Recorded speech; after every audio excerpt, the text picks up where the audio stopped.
The city air tasted like exhaust and desperation. I'd been breathing it for 26 years, a thin, acrid film coating my lungs. My landlord, a man whose smile never quite reached his eyes, had given me the notice. Not just a notice, really, but a final, grinding pronouncement of eviction. The rent, once a manageable squeeze, had become a gaping maw I couldn't fill. So here I was, the weight of my meager possessions a physical ache in my shoulders. Standing on the grimy platform of the subway, I needed a win, badly. My artistic endeavors, the canvases stacked in my cramped apartment, were just that, endeavors. They hadn't paid a single bill. My last gallery showing had been a critical flop, a polite dismissal that felt like a punch to the gut. I'd even tried delivering flyers, the glossy paper a mocking testament to my failed aspirations. Nothing stuck, nothing paid, and now this. The announcement crackled over the intercom, a distorted whisper promising a fleeting escape. I checked my phone. No signal, of course. It rarely worked down here. The familiar hum of the approaching train vibrated through the soles of my worn-out sneakers. It was a dirty, rumbling beast, its lights a sickly yellow against the encroaching twilight. As it pulled into the station, I noticed something odd. Most of the cars were packed, a sardine tin of tired faces and hurried breaths. But one near the middle was conspicuously empty. Curiosity, a trait that had often led me down less than ideal paths, tugged at me. It was an empty subway car, lights flickering between stations. The sign above the door glowed, then dimmed, then glowed again, an erratic pulse that mirrored the anxiety thrumming beneath my skin. The doors hissed open, a sigh of stale air escaping. No one else boarded. No one else even glanced at it. It was an anomaly in the teeming chaos of the city, a void in the otherwise solid mass of commuters. I hesitated. Every instinct screamed at me to cram into one of the crowded cars, to blend in, to be just another anonymous body hurtling towards home. But the emptiness of that particular car, it was a siren song, a promise of a quiet, uninterrupted journey. And right now, quiet felt like a luxury I couldn't afford to pass up. I stepped inside. The air was cooler. Heavier, it smelled of old metal and something faintly sweet, like decaying flowers. The doors hissed shut, the sound unnervingly final. The train lurched forward, and the city lights outside blurred into streaks of neon and sodium. Then the will. It had arrived that morning, a thick, cream-colored envelope delivered by a courier who'd looked as if he'd rather be anywhere else. My hands had trembled as I'd broken the wax seal. My grey tante Lara, I'd never met her. My mother rarely spoke of that side of the family, only hinting at a distant, eccentric branch that had faded into obscurity. The will, drafted by some obscure law firm with an equally obscure address, stated that I, Raj, was the sole inheritor of his estate. An estate described, in maddeningly vague terms, as a property of significant historical and intrinsic value, located in a place of profound solitude. Profound solitude. The phrase had echoed in my mind as I'd stepped into this disused subway car. It was a stark contrast to my current existence, a constant, suffocating proximity to others, to their noise, their demands, their judgment. The will also mentioned a substantial sum of money, enough to erase my debts, to fund my art, to finally breathe. The catch: I had to take possession of the property within 30 days of the will's reading. And the courier had handed me a single, unmarked key, a heavy, ornate thing that felt strangely warm in my palm. The train slowed, the flickering lights intensifying. The rhythmic clatter of the wheels faltered, then died away. The flickering of the overhead lamps became more pronounced, strobing now, each flash revealing the unsettling stillness of the car. But it wasn't just my reflection I saw. For a fleeting moment, in the brief illumination of a particularly harsh flicker, I thought I saw something else. A shape.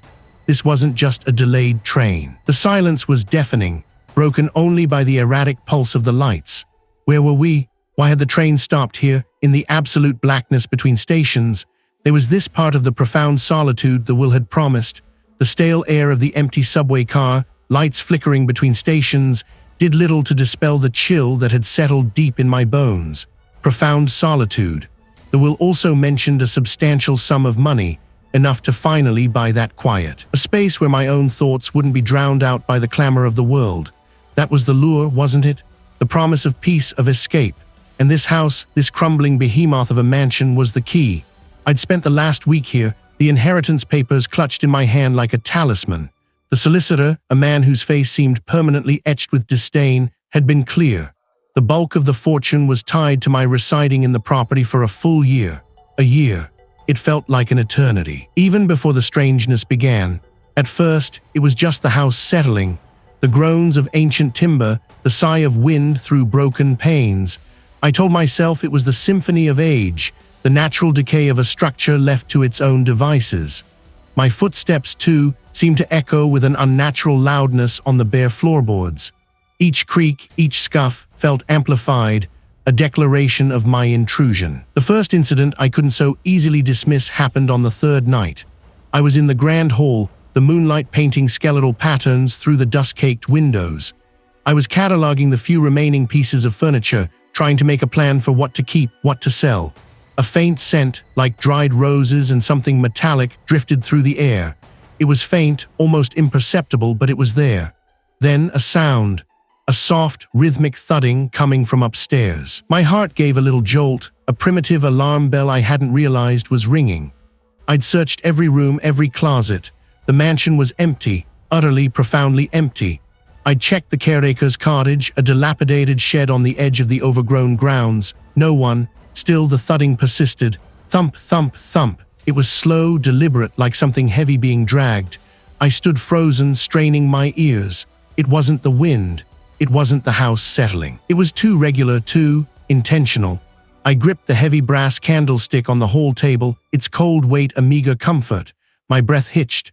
I told myself it was a branch scraping against the roof, a loose shutter, but the sound was coming from inside. Slowly, cautiously, I ascended the main staircase. Each step groaned under my weight, a betrayal of my presence. The thudding grew louder, more distinct.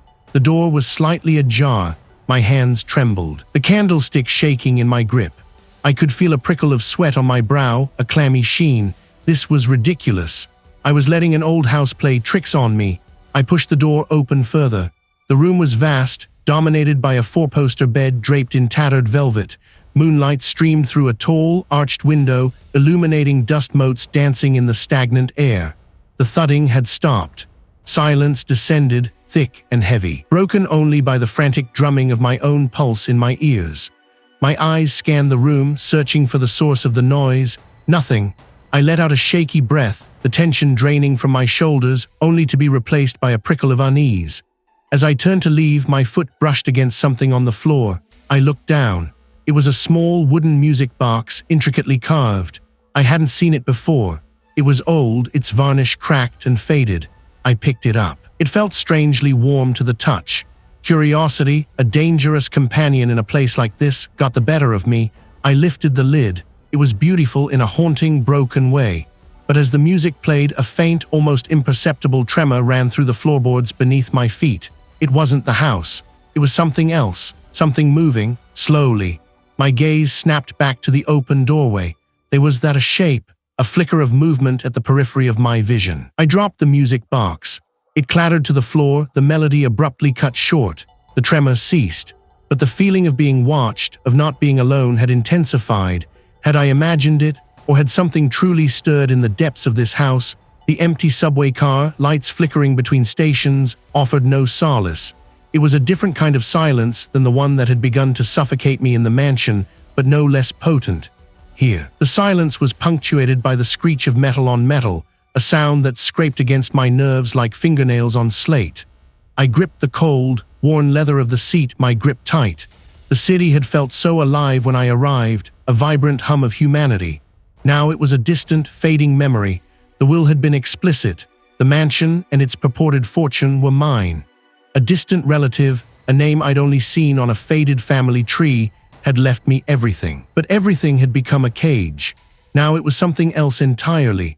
The house watched. I knew it.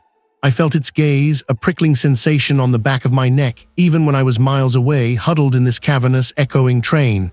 I'd really tried to dismiss the oddities. The persistent, cloying scent of old dust and something, metallic, something like rust and decay, that no amount of airing out could dispel. The way doors, latches firmly secured, would creak open in the dead of night. I told myself it was the settling of an old structure, the wind playing tricks. This subway ride was an act of desperation. I needed to feel the pulse of the city, to remind myself that I wasn't entirely alone in the world. But the emptiness of this car, the sickly yellow light that pulsed and died, was a mirror of my growing isolation.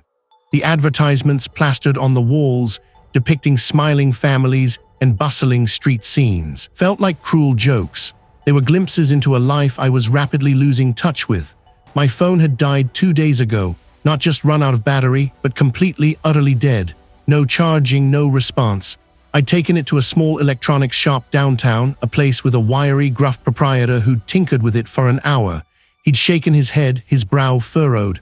"Never seen anything like it, son. It's inert, like it's been drained." Drained. The word sent a fresh wave of unease through me, and then there were the dreams. They started subtly, faint echoes of old anxieties, my childhood fear of drowning, the suffocating pressure of water closing in, my embarrassment over a clumsy public speaking mishap in college, the faces of the audience blurring into a sea of judgment. But lately, they'd become more vivid, more invasive. Last night, I dreamt I was back in the mansion's library. The air was thick with the smell of mildew and decaying paper. I was searching for a specific book, one I couldn't name but knew was vital. My fingers traced the spines of ancient tomes, the leather cool and brittle beneath my touch. Then the books began to shift. They rearranged themselves, forming words, sentences, my sentences, confessions I'd never spoken aloud, insecurities I'd buried deep within myself, laid bare on the pages. My deepest fears, my most shameful moments, all printed in stark, unforgiving script. I'd woken up with a gasp, the phantom scent of old paper and rot still clinging to my nostrils. The train jolted, throwing me against the window. Outside, the tunnel walls were a blur of smeared concrete and rusted pipes. I closed my eyes, trying to recall the feeling of sunlight on my skin, the sound of laughter. It was becoming harder. The mansion seemed to absorb all light, all joy, leaving only a perpetual twilight. I remembered a conversation with the solicitor who'd handled the inheritance. A thin, nervous man with perpetually darting eyes. He'd spoken of the relative with a strange reverence, almost fear. He was eccentric, the solicitor had stammered, adjusting his spectacles. Kept to himself. The will, it's quite specific about the terms. You must reside there, permanently. Permanently. The word had seemed so distant then, so abstract. Now, it felt like a sentence. A low hum started to vibrate through the floor of the empty subway car, lights flickering with more urgency. The rhythmic clatter of the wheels seemed to falter, then pick up an uneven tempo. My heart, which I'd been trying to keep steady, began to beat a frantic, irregular rhythm against my ribs. It wasn't the familiar rumble of the subway. This was something deeper, more guttural, a sound that seemed to emanate from the very earth beneath us. I looked around the car again. Was I truly alone? The unfamiliar hum intensified, a vibration that seemed to resonate in my very bones. And then, from the blackness ahead, I heard it. A soft, wet scraping sound. Here, the silence was punctuated by the screech of metal on metal, a sound that scraped against my nerves like a rusty nail. I gripped the cold, grimy pole, my grip tight. Each lurch of the train sent a tremor through the metal, a low groan that seemed to echo the house's own lament. I had to get back. The thought was a desperate prayer, a mantra against the gnawing unease that had followed me from the estate. The city lights, usually a comforting blur through the smeared window, seemed distant, alien. My fingers traced the worn leather of my notebook, a familiar weight in my hand.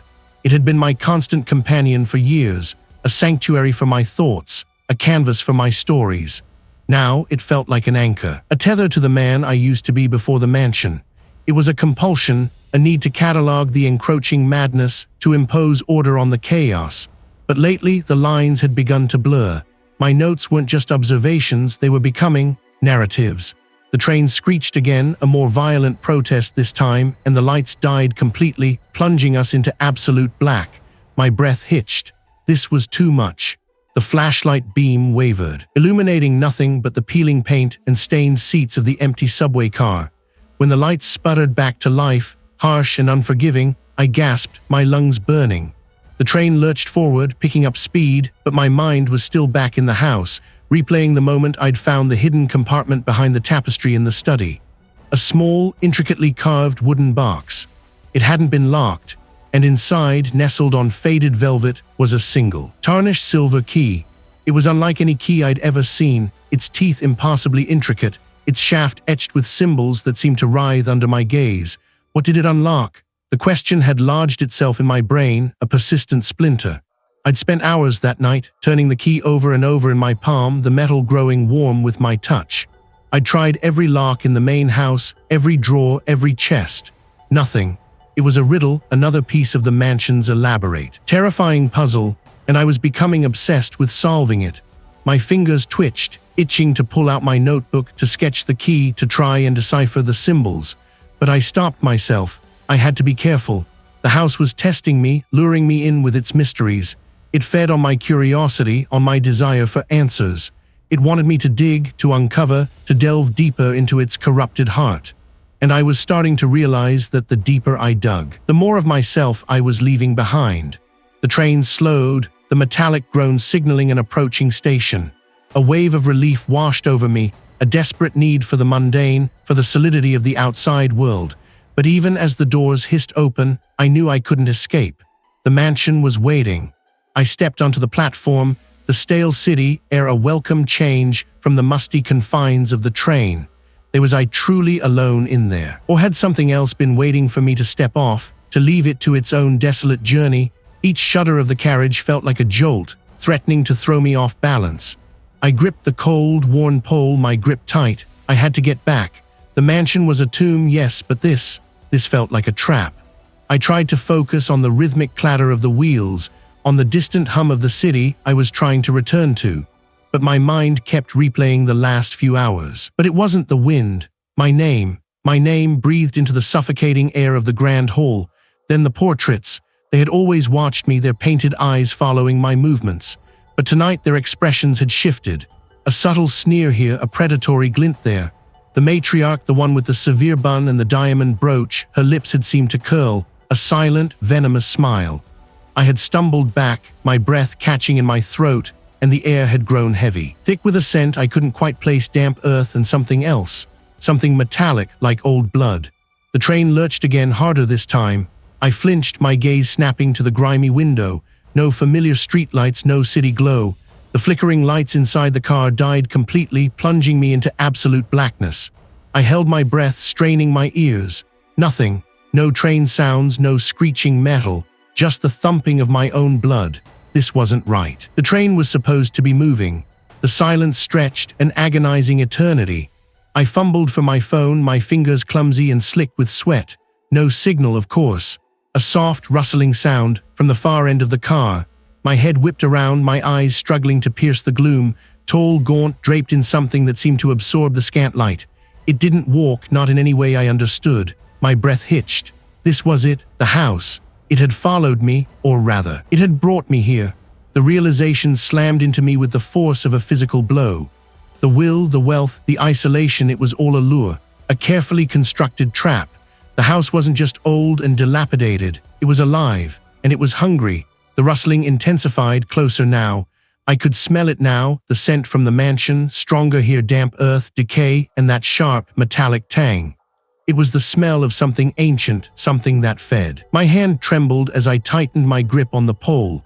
I had to run, but where? The car was a sealed box. The shape was a few feet away now. I could make out the vague outline of a head tilted unnaturally. It was the same voice from the mansion, the one that had breathed my name. It was the house speaking. My stomach churned. The words were a promise, a threat, a claim. It wasn't just trying to scare me, it was trying to own me. It fed on fear, on isolation. And it had drawn me out, only to show me the futility of escape. The train was a phantom, the subway a lie. I was still within its walls, its influence. The shape glided closer, its silent approach more terrifying than any roar. My lungs burned. I wanted to scream, but no sound would come. My throat was a tight, constricted knot. "You can't leave," the voice purred, wrapping around me like a shroud. "No one ever leaves." I squeezed my eyes shut, bracing for whatever came next. The metallic scent was overpowering now, thick and cloying. When I opened them again, the flickering lights had returned, casting their sickly yellow glow. The shape was gone. The train was moving, the familiar screech of metal on metal filling the car. And the smell, it lingered, a phantom scent on the stale air. Had I imagined it all, Or had the house merely shown me a glimpse of its true nature, a promise of what awaited me when I finally returned to its embrace? The jolting stopped. Silence. A heavy, oppressive silence that pressed in on my eardrums. I was still in the empty subway car, lights flickering between stations, but the rhythmic clatter of the train was gone, replaced by nothing. My breath hitched. I could still smell it, that coppery tang, stronger than ever. It coated the back of my throat. I coughed, a dry, rasping sound swallowed by the stillness. My eyes darted around the car. They showed nothing but my own distorted reflection, pale and wide-eyed. The graffiti, which had seemed like random scrawls before, now looked like intricate marking sigils. I traced one with my gaze, a spiral that seemed to twist inward, drawing my attention, pulling at something deep inside me. I had to get out. The thought was a desperate, frantic bird beating against the cage of my ribs, but how? I pushed. Nothing. I kicked. The impact vibrated up my leg, a dull thud that echoed in the confined space. It was useless. The house, or whatever it was, had trapped me here. I remembered the will, the cryptic lines about dominion, about ownership. It wasn't just about the mansion. It was about this place, this suffocating reality that bled into another. The wealth, the promise of it, had lured me in. Now it was a trap. A low hum started, barely perceptible at first. Vibration more than a sound. It grew, a deep resonant thrumming that seemed to originate from the very metal of the car. It vibrated through the soles of my worn boots, up my legs, into my teeth. My jaw clenched. In one of those brief flashes, I saw it. A shape, not a solid thing, but a distortion in the air, a ripple like heat rising from asphalt. It coalesced in the far corner, a patch of deeper black against the dim light. It was tall, impossibly so, and it seemed to unfold. My heart hammered. Not the cliché pounding, but a frantic, desperate rhythm, a drumbeat against my own sanity. My palms sweated, slick against the cold metal of the seat I gripped. I tried to stand, but my legs felt like lead. The hum intensified, morphing into a low growl, a sound that scraped against my nerves. I closed my eyes again, a futile attempt to block it out. But the image was seared behind my lids. The way it moved, a fluid, unnatural grace, the way the air seemed to bend around it. It wasn't just a shape, it was aware, it was watching me. The smell grew stronger, rot, decay, but underneath something else, something sweet like overripe fruit left to fester. It made my stomach churn. I gagged, a silent retch that left me weak, faint like wind through dry leaves. It slithered into my ear, not a sound I heard, but one I felt. It spoke my name. Raj. I flinched, recoiling as if struck. What? I didn't want to know. But I couldn't escape the feeling that it already did know. It knew my fear of being alone. It knew my fear of being forgotten. It knew my fear of this. I forced my eyes open. The shape was gone. The light steadied, a constant, weak glow. The train lurched, a sudden, violent jerk that threw me against the seat. Then the familiar screech of metal on metal, the gentle rocking motion of a moving train. I was still here, still trapped, but now I knew something more. The house wasn't just a place, it was a consciousness, and it could drag me into its own twisted reality. The will, the wealth, it was all a lie, or was it? Maybe the true wealth was in understanding, in surviving. I looked at my hands, trembling, but I still had them. I still had my mind, mostly not yet. I pushed myself to my feet. The car swayed. The graffiti seemed to shift, the lines wriggling like disturbed insects. I walked to the doors again, testing them, pushing, pulling, still locked. But this time I didn't just push. I slammed my shoulder against the frame, again and again. A crack, a thin hairline fracture appeared in the grimy glass, a sliver of hope. The house wanted me to despair. It wanted me to surrender, but I wouldn't, not like this. You cannot leave, Raj. I ignored it. I focused on the crack. I needed something to break the glass, something to shatter this illusion, but what? And where would I go if I did? Back to the mansion? The train slowed. A station approached, the lights of the platform a blurry smear through the dirty windows. This was it, my chance. But as the train pulled in, the doors remained sealed. The platform was deserted. The station name, when I finally made it out, was one I'd never seen before. A name that felt wrong, like a misspoken word. And the train, my only potential escape, began to pull away again, leaving me on the platform. Alone, was this the destination, or just another stop on its endless, horrifying journey?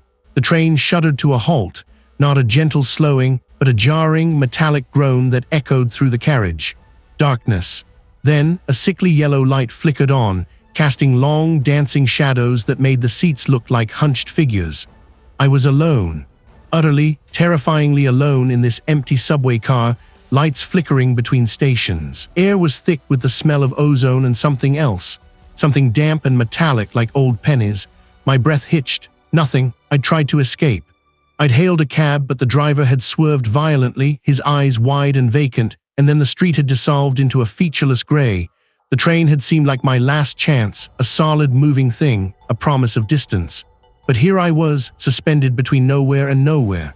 My hands trembled as I reached for my phone. No signal, of course. The house had a way of severing connections, of pulling the threads of reality until only its own warped tapestry remained. I squeezed my eyes shut, trying to conjure the image of the city of people of normal life. But all I saw was the peeling wallpaper in the master bedroom, the way it seemed to breathe. A low hum started, not from the train, but from somewhere within the car. It vibrated through the floor, up my legs, into my teeth. It felt like a giant, unseen mechanism was grinding to life deep beneath us. My stomach churned. This wasn't just a broken train. This was it. The house, reaching for me, pulling me back into its suffocating embrace. I stood up, my legs unsteady. I had to get out. I had to find a door, any door that led away from this. I stumbled towards the end of the car, my eyes scanning the dim interior. The seats seemed to warp, their faded upholstery shifting into grotesque faces that leered at me in the dying light. I blinked, and they were just seats again. But the feeling lingered, a prickle of unease crawling across my skin. The metallic tang in the air grew stronger, sharper. It was the smell of decay, of things left to rot. A sudden lurch sent me sprawling. I recoiled, my heart racing. It wasn't water. It was too thick, too organic. It seeped into the cracks of the floor, pooling in the dim light. A faint, sweetish odor, cloying and sickening, began to mix with the ozone. Panic clawed at my throat.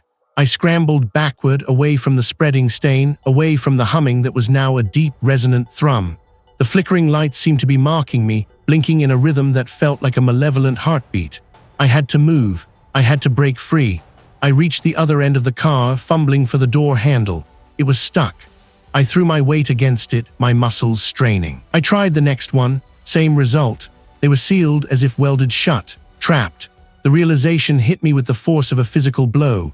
The house hadn't just lured me onto this train, it had built this train around me, a trap designed to break me. The humming intensified, the vibrations growing more violent.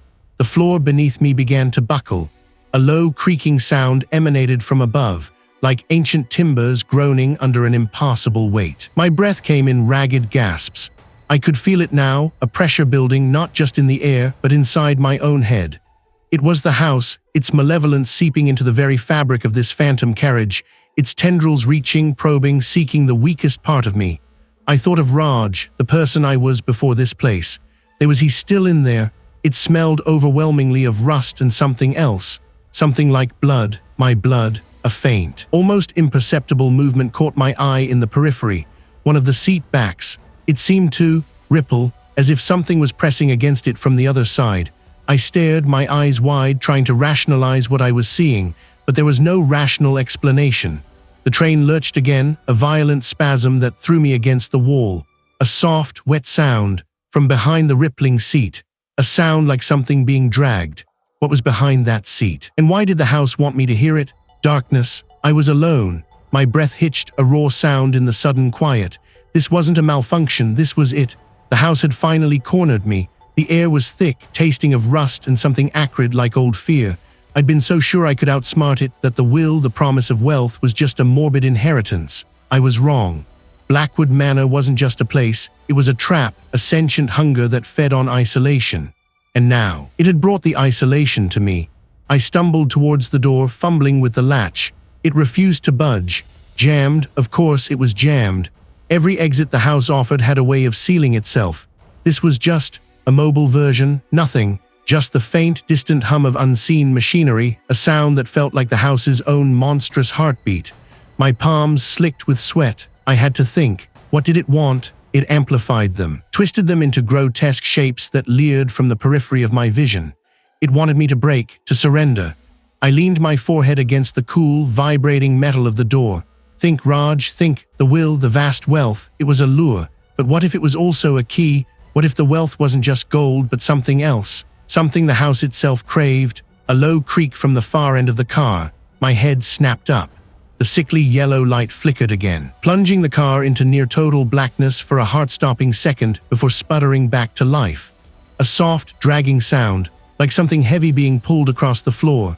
My eyes scanned the rows of empty seats. I felt a prickling on my skin, a phantom touch. It was here. It had followed me, or perhaps it was the train, a manifestation of its will. I backed away from the door, my movements slow, deliberate. I wouldn't give it the satisfaction of seeing me panic. Not yet. I focused on the floor, the worn linoleum, the scuff marks, concrete details, grounding. The house thrived on the intangible, on fear and doubt. I had to anchor myself to the real. Another creak, closer this time. I could almost feel the shift in the air, a subtle pressure change. The smell of rust intensified, mingling with a faint, cloying sweetness like decaying flowers. It was playing with me, luring me. I remembered the study in the manor, the dusty ledger, the meticulous accounts, the entries that didn't make sense. They weren't just financial records. They were offerings, payments to what? To it, the house. The dragging sound stopped. My own breathing sounded impossibly loud. I held my breath, straining to hear anything at all. It wasn't in my ears, but inside my head. A dry, rasping sound like dead leaves skittering across stone. "You are ours now, Raj." The voice was ancient, layered with 1,000 forgotten sorrows and a bottomless malice. It wasn't a single entity. It was a chorus. The trapped souls, perhaps, or something older, something that had claimed them. My hands balled into fists. "No," I croaked, the sound weak but firm. "You came for the wealth. You embraced the solitude. You are already ours." The lights flickered violently, strobing now, each flash revealing a fraction of movement at the edge of my vision. It wasn't human. The proportions were wrong. I stumbled backward, my heel catching on something. I fell, landing hard on the metal floor. The impact sent a jolt through my body, but it also cleared my head, a sharp, painful clarity. The ledger, the entries weren't just payments. They were names of people who had come before, seeking the same fortune, and the house had taken them. It had consumed them. "We offer release from the world's noise, eternal peace." Eternal. The word hung in the air, heavy with the promise of oblivion. I saw it then, the true nature of the wealth. It wasn't money. It was an escape, a permanent one. The shape was clearer now, a skeletal silhouette against the strobing light. It was reaching for me. I had to get out, not just of this car, but of its influence. I remembered the faint scent of ozone, the scent of static electricity. The house hated disruption. It thrived on control. They were shaking, but steady enough. I still had the small, tarnished silver locket I'd found in my grandfather's old coat, the one with the faded photograph of a woman I didn't recognize. The house had tried to make me forget it, to make me doubt its significance. But it had a strange warmth to it, a faint hum of defiance. Could I use it as a focus, a counter-offering? The dragging sound started again, closer. The sickly yellow light pulsed, as if struggling to stay alive. The entity was almost upon me. It didn't have a face, not in the way I understood it. I clutched the locket, its cool metal a stark contrast to my clammy palm. It was a gamble, a desperate, insane gamble. But what other choice did I have? As the formless horror loomed, I opened my mouth, not to scream, but to speak. To speak the name I'd found etched on the back of the locket, a name I had never heard before. Would it be enough to break the hold? The air in the empty subway car. Lights flickering between stations, tasted like stale metal and something else, something acrid and sharp. It clawed at my throat, a phantom echo of the manor's foul breath. I was still here, that much was certain. My hands, slick with a sweat that had long since gone cold, gripped the worn plastic of the seat in front of me. The rhythmic clatter of the wheels against the track was a dull throb against my skull, a stark contrast to the deafening silence that had filled my life for. I couldn't even count the days. I looked down at my hands. They were thinner, the knuckles prominent, the skin stretched taut over bone. But they were my asterisk hands, unblemished. The will, the word itself felt alien, a relic of a life I had barely lived. It had promised wealth and inheritance. It had delivered a curse, a prison woven from my own psyche. Blackwood Manor. The name still sent a shiver through me, not of fear, but of a profound, weary disgust. But it didn't come. The manor hadn't been a place. It had been a state of being, a meticulously crafted cage. I remembered the final confrontation. Not a fight, not in the physical sense. It was a battle of wills, a desperate clawing for my own sanity against the suffocating presence that had seeped into every creaking floorboard, every dust-laden tapestry. I had found the source, Not a hidden object, not a spectral guardian, but a core of pure, unadulterated despair. It had been my own. Reflected back at me, magnified 1,000-fold. And in that moment of utter bleakness, I had understood. The wealth wasn't a reward. It was an offering, a soul for a soul. I had refused. I had rejected the eternal stillness, the promised peace that was merely an erasure. And in that rejection, something had shifted. The manor had recoiled, its grip loosening not in defeat, but in a kind of grudging withdrawal. It was a predator that had been denied its prey. The train lurched, a jarring halt that sent a jolt through my body. The light steadied for a moment, a harsh fluorescent glare illuminating the grimy windows. But there was a flicker of something new there too, resilience, the hard-won understanding of a survivor. The doors hissed open, revealing a deserted platform, not the grand, echoing halls of Blackwood Manor, but a stark, utilitarian space. The air here was different, cleaner. It smelled of damp concrete and ozone, a sterile, unsullied scent. I stood, my legs shaky, but they held me. I stepped out of the empty subway car, lights flickering between stations, and onto the platform. It was the quiet hum of a sleeping city, a promise of life, of connection.